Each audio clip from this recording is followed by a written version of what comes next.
Okay. It's 8:41 p.m, my blood pressure is high, and I have time to make another video. And this time, it's a rant. Remember that time when Chan told us to sit down? Well, Chan bestie, I am so sorry. This is not the time to sit down. This is the time to kick the foldable chair and walk to the throne. So that is what we're gonna do.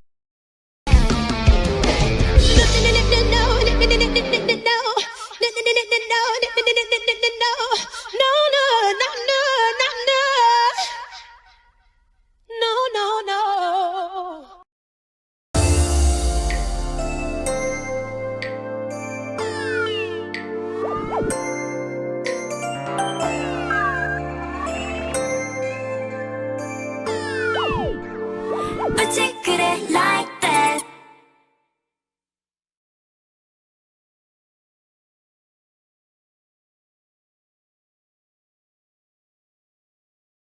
Earlier today, Chan was posting on Bubble. On there, he shared that he was working on music. So basically, confirming a no easy repackage without telling us there will be a no easy repackage.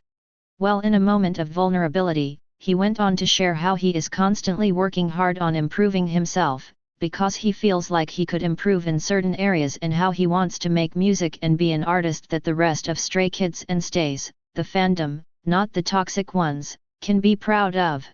Well, Stan Twitter, to no one's surprise, took that moment, and used it to once again spearhead another hate train online against him and the other members for all the problematic things they did in the past. I previously made a video about what happened back in August of this year, so if you want to watch it, feel free to do so. I didn't cover everything, but long story short, I talked about how we as a community of K-pop fans need to draw the line between accountability and spreading hate. Well, sweetheart, that line blurred quickly. As I said earlier, this is a rant coming from a black stay. I'm so sick and tired of people gaslighting me and reducing me to pick me status, all because I'm trying to defend someone from receiving threats, which y'all have been doing for the past 2 years. And so we're not gonna have that, okay? Instead of people using the problematic things Stray Kids have done as a moment to educate them and other K-pop fans on why what they did was wrong and give the chance to educate themselves, people take those moments to push their hate bandwagon agenda and which hackle with their friends on how they hate the group so much. You really have that much time on your hands, Han? This is the reason me and so many other stays defend the group so much. Not because they're babies that need to be fed their bottle every 15 minutes, but because they don't deserve the slander they get when they're not being held accountable for their problematic actions. Remember the time when his nose was bleeding 2 or 3 times during a live stream with the other members? When people were dragging him because of Braidgate instead of educating him like non-toxic stays and people who were being respectful were doing? How about the time y'all made fun of a song he wrote talking about vulnerable moments in his life? One that involves the D word, and thoughts of the S word? And who could forget when Bang Chan got a comment saying that he should have D word and not the late and great Sully?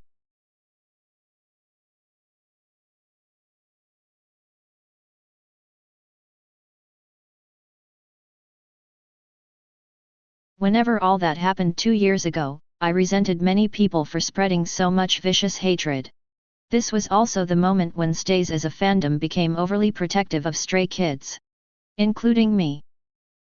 Yup. To be transparent with all of you, one of the reasons I ulted Chan was because I felt like even if we didn't share the same experiences, he could sympathize with, not fix, whatever I was dealing with or going through. He's not a doctor. He's not a therapist. Nor is he the end-all be-all to all our problems. But because of him, in a way, I felt validated. Like I had a friend. Someone who understood what I was going through and didn't try to invalidate my experiences with toxic positivity. For many stays, that's what Stray Kids is, and was for us. Even if he can't solve our problems, he pours sugar into a bitter cup of coffee, if that makes sense. He didn't cure my depression, but he made me feel like I wasn't alone in my depression. That's the feeling I got whenever I listened to Voices, M.I.A, Insomnia, Young Wings, Silent Cry, Secret, and many other songs from the group, People claim they care about mental health and how they care about the well-being of every K-pop artist. But in actuality, they don't. That is, when they find it convenient to care. When they're not sending hate to a person, or that person's family member, when they're not making unnecessary comments about a person's physical appearance, when they're not talking about how much Sticker is a flop despite 10 music show wins and over 1 million album sales, they're talking about how much they care about mental health to cover up how hypocritical they are. I'm not saying people don't care about mental health or other issues with the K-pop music industry, but the same people that claim they care about these things, are probably the same ones who think it's okay to send death threats when someone does something problematic. You don't know what a person is going through unless you walk in their shoes. Chan shared with his fans a moment of transparency and vulnerability. And what antis of the group chose to do was use that moment as a way to hurt him and belittle him. And that's not okay. If you're a non-toxic stay, and you chose to send positive and loving words to him, I commend you.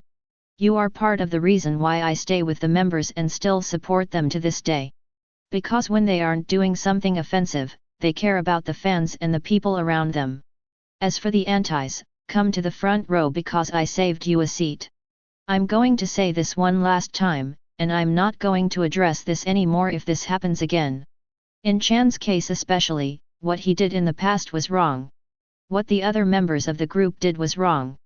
Stays acknowledge that. Non-toxic stays I mean. Even if they issue an apology, if they did something that offended you or made you feel uncomfortable, you do not have to forgive him or the other members for what they did. But under no circumstances does it ever make it okay to send death threats and hate comments. It never solves anything. It doesn't make you sleep better at night. And it sure is not going to make you a better, moral superior person.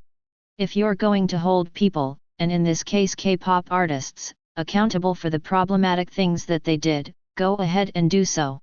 No one is saying you can't hold them accountable for what they've done, but if you can't be respectful and you feel like you have to gaslight, guilt trip, or shame people because of who they support despite knowing that what they did was wrong, then sit down. As long as they're not invalidating or making excuses, why is there need for hate comments and death threats in the first place? Are you that lonely in your misery that you feel the need to drag people like that? Respectfully, come correct or don't come at all. And while you're at it, touch some grass, do cartwheels, or whatever the heck Fergie did that one time and get off that wretched bird app. I am tired.